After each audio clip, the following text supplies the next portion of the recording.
Artileri dan granat Rusia terekam sukses menghabisi 3 tentara Ukraina di dalam parit yang telah kering. Rekamannya beredar di Telegram pada Rabu 10 Juli 2024.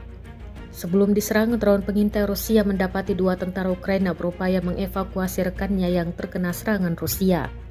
Namun sayangnya di tengah jalan mereka mendapat hambatan. Pertama-tama artileri diluncurkan namun tak tepat sasaran.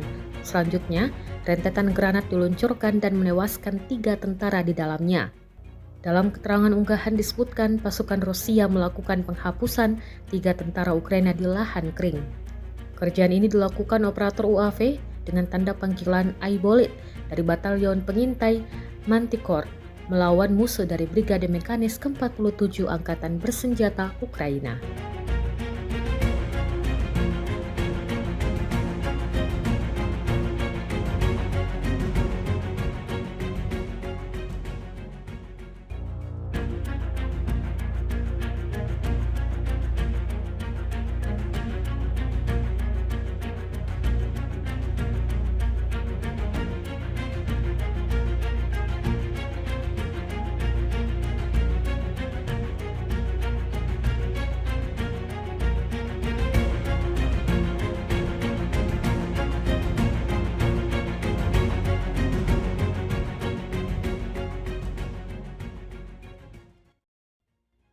Download Tribun X sekarang, menghadirkan lokal menjadi Indonesia.